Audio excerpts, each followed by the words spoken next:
দৃশ্য অদৃশ্যের অনেক ক্ষতি আছে, এগুলো এখনকার সায়েন্স বিশ্বাস করে না। আর সায়েন্স বিশ্বাস করে না বলে যে আমরা বিশ্বাস করব না এমনটাও নয়, ঠিক আছে? নবী সাল্লাল্লাহু আলাইহি ওয়াসাল্লাম বলেছেন, রাতের বেলা তোমরা বাচ্চাদেরকে সন্ধ্যাবেলা ছেড়ে দিও না, সন্ধ্যাবেলা বাচ্চাদেরকে ছেড়ে দিও না, আগে ভালো করে সন্ধ্যাটা হয়ে যাক, যদি ছাড়তে হয় তারপর ছেড়ো। তারপর রাতের রাত যখন গভীর হবে তখন তোমরা এলোপাথালি ঘোরাফেরা করো না, রাস্তাঘাটে বনে জঙ্গলে ঘোরাফেরা করো না, কারণ এই সময় এমন কিছু মাখলুককে আল্লাহ পাক ছেড়ে দেন যাদেরকে তোমরা দেখো না। এখন বিজ্ঞান যেটা প্রমাণ করতে পারে নাই, এটা কি বিজ্ঞানের ব্যর্থতা না ইসলামের ব্যর্থতা?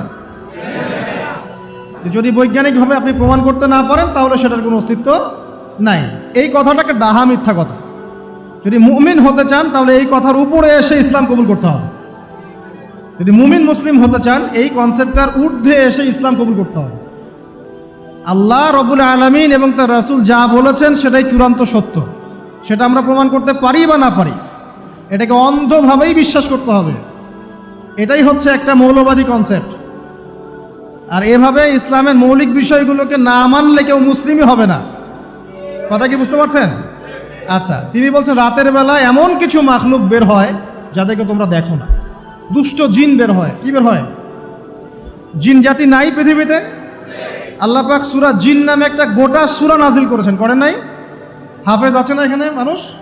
কুলু হিয়া ইলাইয়া আন্নাহু ইসতামা নাফারুম মিনাল জিন্নি ওয়া ক্বালু ইন্না সামি'না কুরআনান আজাবা। জিনদের একটা দল কোরআন শুনে বলেছিল যে আমরা অদ্ভুত আজব একটা কোরআন শুনেছি। তারপর তারা গিয়ে তাদের কওমের কাছে ইসলামের দাওয়াত দেয়, ওই কওম ইসলাম কবুল করে। এটা নবী সাল্লাল্লাহু আলাইহি ওয়াসাল্লামের জীবনের সেই সময়কে ঘটনা যখন নবীজি তায়েফ থেকে ফিরে আসছেন। তায়েফবাসী তাকে অত্যাচার করলো, তিনি নাখলা উপত্যকায় এসে নামাজ পড়ছেন, ওই নামাজের কেরাত শুনে জিনরা ইসলাম কবুল করেছে। তো সূরা জিনে আল্লাহ পাক এই কথা নাজিল করেছেন। তো আল্লাহ পাক যে বলছেন জিন জাতি আছে, আল্লাহ কি মিথ্যা কথা বলছেন? নাকি নাসা যখন বলে এলিয়েন আছে তখন ওইটা সত্য, আর আল্লাহ বলছেন জিন জাতি আছে এটা মিথ্যা? তা আমাদেরকে আবার নতুন করে মুসলমান হওয়া লাগবে এখন না? আমাদের কনসেপ্ট চেঞ্জ হয়ে গেছে। আবার দেখেন আল্লাহ পাক বলছেন সূরা জারিয়াতের 56 নম্বর আয়াতে, ওয়ামা খালাকতুল জিন্না ওয়াল ইনসা ইল্লা লিয়াবুদুন, আমি জিন আর মানুষকে শুধু আমার ইবাদত করার জন্যই সৃষ্টি করেছে। তাহলে দুটো জাতি পাওয়া গেল, জিন এবং মানুষ। জিন কিসের তৈরি? আগুনের তৈরি। মানুষ কিসের তৈরি? কাদামাটি। ফেরেশতা কিসের তৈরি? নূরের তৈরি। তো এই যে সৃষ্টির বৈচিত্র্য, এটা কার সৃষ্টি? তো সেই আল্লাহ পাকের জ্ঞান সবচেয়ে বেশি না আমার জ্ঞান সবচেয়ে বেশি? সে আল্লাহর পক্ষ থেকে যখন কোরআন এবং হাদিস নাজিল হবে তা আমি অন্ধভাবে মানবো না, নাকি আমি আল্লাহকে চ্যালেঞ্জ করবো ইবলিসের মতো? ইবলিস আল্লাহকে চ্যালেঞ্জ করছে না, খলাকতানি মিন নার ওয়া খলাকতাহু মিন তিন, আমি কেন আদমকে সেজদা করতে যাব? আমি কেন আদমকে সেজদা করতে যাব? আপনি আদমকে সৃষ্টি করেছেন মাটি দিয়ে, আমাকে সৃষ্টি করেছেন আগুন দিয়ে, তাহলে আমি আদমের চাইতে সুপিরিয়র, আমি আদমের চাইতে সেরা, তা আমি কেন ওকে সেজদা করতে যাব? তো ইবলিস আল্লাহকে চ্যালেঞ্জ করলো না? তো এখন আমরা যারা আল্লাহকে চ্যালেঞ্জ করছি, এখন এই বিশ্বে যারা আল্লাহকে চ্যালেঞ্জ করছে, কোরআনকে চ্যালেঞ্জ করছে, হাদিসকে চ্যালেঞ্জ করছে, এরা কি আল্লাহর অনুগত বান্দা না ইবলিসের এজেন্ট? এরা এই চ্যালেঞ্জিং ফিলোসফিটা পেল কোথা থেকে? ওই ইবলিস থেকে। ইবলিস থেকে এই ফিলোসফি এসেছে। আর ইবলিস তো এখনো মরে যায় নাই, মরে গেছে, বরং সে এখন প্রবীণ বয়স্ক হয়ে গেছে, তার অভিজ্ঞতা এখন অনেক বেশি। তার অভিজ্ঞতা কি বেশি? দেখবেন ইবলিস সবার আগে আদম সন্তানের গা থেকে কাপড় খুলে ফেলেছিল, জানেন? আপনাকে দেখাচ্ছি, সূরা আরাফ পড়েন। সূরা আরাফের মধ্যে আল্লাহ পাক বলছেন, ইয়া বানি আদম, হে আদম সন্তান, লা ইয়াফতিনান্নাকুমুশ শাইতান, হে আদমের সন্তানরা তোমরা শুনে রাখো, শয়তান ইবলিস যেন তোমাদেরকে ফিতনায় ফেলতে না পারে। কে বলছেন? আল্লাহ। কিরকম ফিতনা? ইয়ানজিউ আনহুমা লিবাসাহুমা, যে ইবলিস তোমাদের বাবা মায়ের গা থেকে কাপড় খুলে ফেলেছিল। ইয়া বানি আদম লা ইয়াফতিনান্নাকুমুশ শাইতান কামা আখরাজা আবাওয়াইকুম মিনাল জান্নাহ ইয়ানজিউ আনহুমা লিবাসাহুমা। আল্লাহ পাক বলছেন, হে আদমের সন্তানরা তোমরা সতর্ক থেকো, ইবলিস যেন তোমাদেরকে ফিতনায় ফেলতে না পারে, যেমন করে সে তোমাদের বাবা এবং মাকে জান্নাত থেকে বের করে দিয়েছিল এবং তাদের গায়ের কাপড় খুলে ফেলেছে। কখন কাপড় খুলে গেছে জানেন? যখন ওই যে গাছের কাছে তারা চলে গেলেন, ওই যে এই গাছের কাছে যেও না, ওয়ালা তাকরাবা হাদিহি শাজারা, তোমরা এই গাছের কাছে যেও না। যখনই তারা গাছের কাছে গেলেন, ফল খেলেন, সাথে সাথে গায়ের কাপড় খুলে পড়ে গেছে। এর আগ পর্যন্ত দুজন জানতেন না কার লজ্জাস্থান কেমন। এই ঘটনার পর একে অপরের লজ্জাস্থান উন্মুক্ত হয়ে যায়। তারপর তারা জান্নাতের পাতাগুলো ছিঁড়ে ছিঁড়ে লজ্জাস্থান ঢাকতে লাগলেন। তাহলে ইবলিস আমাদের পিতামাতাকে প্রতারিত করে ধোকায় ফেলে গা থেকে কাপড় খুলে ফেলেছে না? কথা কি বুঝতে পারছেন? এটাই আল্লাহ পাক বলছেন, তোমাদের কাপড় যেন তারা খুলতে না পারে, তোমাদেরকে যেন হে আদম সন্তান ইবলিস ফিতনায় ফেলতে না পারে। তাহলে এখন আপনি বলেন, এই বিংশ শতাব্দীতে এসে, একবিংশ শতাব্দীতে এসে যারা মুসলিমদের গা থেকে কাপড় খুলে ফেলতে চায়, এরা কার এজেন্ট? এরা কার এজেন্ডা বাস্তবায়ন করছে? প্রমাণ হিসেবে কি আমি নিজের মন করা কথা বললাম, না কোরআন থেকে দলিল দিলাম? কোন সূরা? সূরা আরাফ এর প্রথম 3টা পৃষ্ঠা পড়েন, ডিটেইলস লেখা আছে। আর আল্লাহ পাক বলেছেন, ওয়ালাকাদ ইয়াসসারনাল কুরআনা লিযিকরি ফাহাল মিন মুদ্দাকির, কোরআনকে আমি বোঝার জন্য একদম সহজ করেছি, যে কেউ কোরআন বুঝতে পারবে ইনশাআল্লাহ। খালি পড়ে দেখো, ফাহাল মিন মুদ্দাকির, কেউ কি আছো কোরআন উপলব্ধি করবে? তো কোরআন বুঝতে হবে স্বচ্ছ মন নিয়ে। বিরোধিতা করার মন নিয়ে যদি কোরআন বুঝতে যান তাহলে আপনি বিভ্রান্ত হয়ে যাবেন। স্বচ্ছ মন নিয়ে, একটা কলবুন সালিম নিয়ে, আত্মসমর্পণের নিয়াতে আপনাকে কোরআন বুঝতে হবে। দেখবেন আল্লাহ আপনাকে হেদায়েত দিবেন ইনশাআল্লাহ। আল্লাহ পাক আমাদের সবাইকে কোরআন বোঝার তৌফিক দান করুন। তো যেটা বলছিলাম প্রিয় ভাইরা, রাতের বেলা এই সব প্রাণী বের হয়, নবী সাল্লাল্লাহু আলাইহি ওয়াসাল্লাম বলেছেন, অতএব আপনাদের বাচ্চা যারা আছে এদেরকে সন্ধ্যাবেলায় বাইরে ছেড়ে দিবেন না। এখন কিন্তু প্রচুর ঘটনা ঘটছে, প্রচুর জিনঘটিত ঘটনা ঘটছে, রুকিয়া করাতে হচ্ছে, জাদুটোনা করা হচ্ছে, বানটোনা করা হচ্ছে না? আর অনেক সময় আমরা মনে করি, এখন সায়েন্সের যুগ তো, মানুষ মনে করে এগুলোর কোনো ভিত্তি নাই মনে হয়। কোরআন বলছে জাদু সত্য। কে বলছে? কোরআন বলছে জাদু সত্য। কোন সূরা? সূরা বাকারা আয়াত নাম্বার 101। সূরা বাকারা আয়াত নাম্বার 101, 102 পড়ে দেখেন। ওয়াত্তাবাউ মা তাতলু শায়াতিন আলা মুলকি সুলাইমান, এই আয়াতটা পড়েন, বিশাল একটা আয়াত আছে। ওয়ামা কাফারা সুলাইমান ওয়ালাকিন্না শায়াতিন কাফারু ইউআল্লিমুনা আন-নাস আস-সিহর। এই সিহর দিয়ে কি হতো? মা ইউফাররিকুনা বিহি বাইনাল মারই ওয়া যাওজি। সুলাইমান আলাইহিস সালামের সময় এই জাদুবিদ্যার প্রচলন ছড়িয়ে পড়ে। এই জাদু মানুষ শিখে কি করছিল? নারী পুরুষের মাঝখানে, স্বামী স্ত্রীর মাঝখানে বিভেদ সৃষ্টি করছিল। এখন দেখেন না, পরিবারের স্বামী স্ত্রীর বন্ধন ভেঙে যায় না? খুব ভালো সম্পর্ক, হঠাৎ করে সম্পর্ক খারাপ, কেউ কাউকে দেখতে পারে না, এমন হচ্ছে না? এই জাদুবিদ্যা সত্য। এবং এখনকার অনেক ভণ্ড যে কবিরাজগুলো বের হয়েছে, এরা জিনকে তাবে করে নিয়ে এই জিনদের মধ্য দিয়ে মানুষের মধ্যে জাদু ছড়িয়ে দিয়েছে, এবং এর ফলশ্রুতিতে বহু পরিবার ধ্বংস হয়ে যাচ্ছে। এই জাদুবিদ্যা সত্য। রাতের বেলা ঘুমানোর সময়ও আয়াতুল কুরসি তেলাওয়াত করতে হয়। এই হাদিসের রাবি হচ্ছেন আবু হুরায়রা রাদিয়াল্লাহু তাআলা আনহু, যাকে নবী সাল্লাল্লাহু আলাইহি ওয়াসাল্লাম গনিমতের মাল পাহারা দেওয়ার দায়িত্ব দিয়েছিলেন।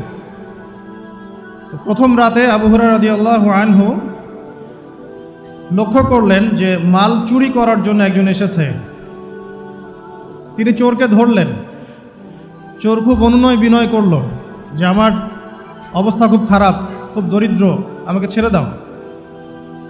আবু হুরায়রা রাদিয়াল্লাহু আনহু তাকে ছেড়ে দিলেন। পরের রাতে সেই চোর আরও একবার আসলো, তিনি আবার তাকে ধরলেন, আবারও ছেড়ে দিলেন। তৃতীয় রাতে তিনি তাকে ধরলেন এবং বললেন, এবার তোমাকে আমি ছাড়ব না। তখন সেই ব্যক্তি, বিখ্যাত সাহাবী আবু হুরায়রা রাদিয়াল্লাহু আনহুকে বলছেন যে আমি তোমাকে বিশেষ একটা আমল শিখিয়ে দিব, যে আমলটা করলে পরে রাতের বেলা শয়তান তোমার নিকটবর্তী হবে না। তো আবু হুরায়রা রাদিয়াল্লাহু আনহু বলছেন, কি সেই আমল? শিখিয়ে দাও, যদি শিখিয়ে দাও তাহলে ছেড়ে দেব তোমাকে। তখন সেই ব্যক্তি বলছে যে রাতের বেলা কেউ যদি আয়াতুল কুরসি তেলাওয়াত করে ঘুমানোর সময়, সেই ব্যক্তির ধার কাছেও শয়তান আসবে না ইনশাআল্লাহ, এবং আল্লাহ পাকের পক্ষ থেকে একজন ফেরেশতা তাকে পাহারা দিবে ইনশাআল্লাহ। তো রাসূলুল্লাহ সাল্লাল্লাহু আলাইহি ওয়াসাল্লাম পরের দিন ফজরের নামাজে আবু হুরায়রা রাদিয়াল্লাহু আনহুকে দেখে মুচকি মুচকি হাসছেন যে তোমার রাতের সাথীর কি খবর? কারণ ওহীর মাধ্যমে নবী সাল্লাল্লাহু আলাইহি ওয়াসাল্লাম আগেই জেনেছেন কি হয়েছে গত রাতে। এটাই আল্লাহ পাকের ওয়াহি, যেটা কোনো বিজ্ঞান যুক্তি দর্শনের ব্যাখ্যায় আসবে না। আসবে না। তো আবু হুরায়রা রাদিয়াল্লাহু আনহু বলছেন যে আমি তো ইয়া রাসূলুল্লাহ তাকে ছেড়ে দিয়েছিলাম, পরে আবার এসেছে, আবার ধরেছি, আবার ছেড়ে দিয়েছি, আবার এসেছে। এবার ছাড়বো না পণ করেছিলাম, কিন্তু এবার সে আমাকে একটা আমল শিখিয়ে দিয়েছিল, তো এই আমল শেখানোর বদৌলতে আমি ওকে ছেড়ে দিয়েছি। কি আমল? রাতের বেলা আয়াতুল কুরসি তেলাওয়াত করলে শয়তান নিকটবর্তী হবে না, এবং রাতের বেলা একজন ফেরেশতা আল্লাহর পক্ষ থেকে ওই ব্যক্তিকে পাহারা দিবে ইনশাআল্লাহ। তো রাসূলুল্লাহ সাল্লাল্লাহু আলাইহি ওয়াসাল্লাম বলছেন এই কথা শুনে যে তোমার কাছে এসেছিল সে হচ্ছে ইবলিস, শয়তান। সে যতগুলো কথা বলে তার বেশিরভাগ কথাই সে মিথ্যা বলে, তবে এই কথাটা সে সত্য বলেছে।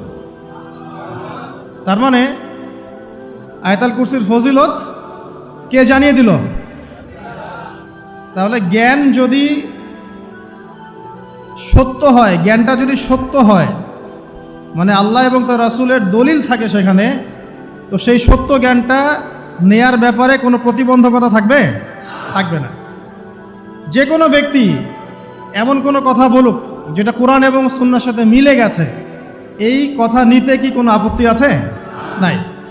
আর যে কোনো ব্যক্তি যত বড় আলেম হোক আর স্কলার হোক আর বুদ্ধিজীবী হোক না কেন, তার কথা যদি কোরআন সুন্নাহর সাথে না মেলে, সেই কথা কি আমরা গ্রহণ করব? এই সহজ কথাটা মেনে নিলে কিন্তু মুসলিমদের মাঝে কোনো ইখতিলাফ থাকে না। তারপরেও হয়তো কিছু মতপার্থক্য থাকবে, সেটা ইসলামের সৌন্দর্য, সেটা ইসলামের সৌন্দর্য। যেমন আপনি ফজরের আগে বেতরের নামাজ পড়ছেন, তাহাজ্জুদের নামাজ পড়ে বেতরের নামাজ পড়ছেন, তারপরে 2 রাকাত সুন্নত পড়ছেন, তারপরে ফরজ পড়ছেন, ঠিক আছে? এই আমলটা নবী সাল্লাল্লাহু আলাইহি ওয়াসাল্লাম কর্তৃক স্বীকৃত এবং সুন্নাহ। এখন কেউ যদি ঘুমানোর আগেই বেতের নামাজ পড়ে ফেলে, ঘুমানোর আগেই সে বেতের নামাজ পড়ে ফেলে, শেষ রাত্রে যদি নফল নামাজ পড়ার সুযোগ হয় পড়লো, পরে সুন্নত পড়ে ফজরের 2 রাকাত ফরজ পড়লো, তার আমল কি বাতিল? তো বেতনের নামাজ ঘুমানোর আগে পড়লেও চলে, শেষ রাত্রে পড়লেও চলে। ইসলামের এটা সৌন্দর্য না? সৌন্দর্য। মনে করেন যে আপনি জোহরের আগে, ফরজ নামাজের আগে 4 রাকাত সুন্নত পড়লেন, পড়েন না? আচ্ছা, এটা হাদিস থেকে প্রমাণিত তো? আচ্ছা, কেউ যদি 2 রাকাত সুন্নত পড়ে হবে না? হবে না? এটার হাদিস নাই? আছে। তাহলে এটা সৌন্দর্য না? এটা সৌন্দর্য। কখন এটা আমল করলেন, কখন ওইটা আমল করলেন। আচ্ছা, এরকম বলতে গেলে রাত শেষ হয়ে যাবে আসলে। মানে অসংখ্য আমল আছে যেগুলো ইসলামের সৌন্দর্য। রাসূলুল্লাহ সাল্লাল্লাহু আলাইহি ওয়াসাল্লাম সাহাবা কেরামের যুগে এভাবেই সাহাবীরা আমল করেছে। আর এখন কি হয়েছে, আমরা যে হাতির 7 কানার হাতি দেখার গল্প আছে না, কেউ বলেছে হাতি হচ্ছে খাম্বার মতো, কেউ বলেছে কুলার মতো, কেউ বলেছে হাতি হচ্ছে কি বলেন, এই যে কি সুচালু কিশোর মতো। আসলে পুরো হাতি সম্পর্কে এদের কারোই ধারণা ছিল না। আমাদের সমস্যা হচ্ছে আমরা ইসলামের অংশ বিশেষকে ফলো করি, এর বাইরে কিছু পেলে আমরা মনে করি সেটা আর ইসলামে নাই। তাই হয় না? আমি যতটুকু জানি বুঝি এতটুকু আমল করি, এর বাইরে যদি কোনো দলিল থাকেও সেটা মানার ব্যাপারে আমাদের আগ্রহ থাকে না। তখনই কিন্তু ইসলামকে নিয়ে আমরা এই যে দলীয়করণে চলে যাই, আর আস্তে আস্তে মুসলিম উম্মার ঐক্যটা নষ্ট হয়। ঐক্য নষ্ট হতে হতে আজকে কি অবস্থা এটা তো দেখতেই পাচ্ছেন। তো আগে ওই জায়গাটা শেষ করি। নবী করিম সাল্লাল্লাহু আলাইহি ওয়াসাল্লাম রাতের বেলা এই আমলটা করতেন। কি করতেন? আয়াতুল কুরসি তেলাওয়াত করতেন। আরেকটা গুরুত্বপূর্ণ আমল, সেটা হচ্ছে সূরা বাকারার শেষের 3টা আয়াত তেলাওয়াত করতেন। কয়টা আয়াত? কোন কোন হাদিসে আছে 2টা আয়াত। এই যে 3টা আয়াত কোন হাদিসে, আবার কোন হাদিসে 2টা আয়াত। কেউ যদি 2টা পড়ে তার আমল কি বাতিল হবে? আর যদি কেউ 3টা পড়ে আরও ভালো, উত্তম। ঠিক আছে, তো শেষের 3টা আয়াত হচ্ছে লিল্লাহি মা ফিস সামাওয়াতি, এখান থেকে নিয়ে ফানসুরনা আলাল কওমিল কাফিরিন পর্যন্ত। নবী সাল্লাল্লাহু আলাইহি ওয়াসাল্লাম বলেছেন রাতের বেলা কেউ যদি এই আমলটুকু করে, শুধু এতটুকুই পড়ে, সূরা বাকারার শেষের 3টা আয়াত বা 2টো আয়াত, সারা রাতের জন্য যথেষ্ট হয়ে যাবে ইনশাআল্লাহ। মানে সারা রাত নফল পড়লে যে নেকি হইতো, আপনার এই আমলটা করলে সে নেকি হয়ে যাবে ইনশাআল্লাহ।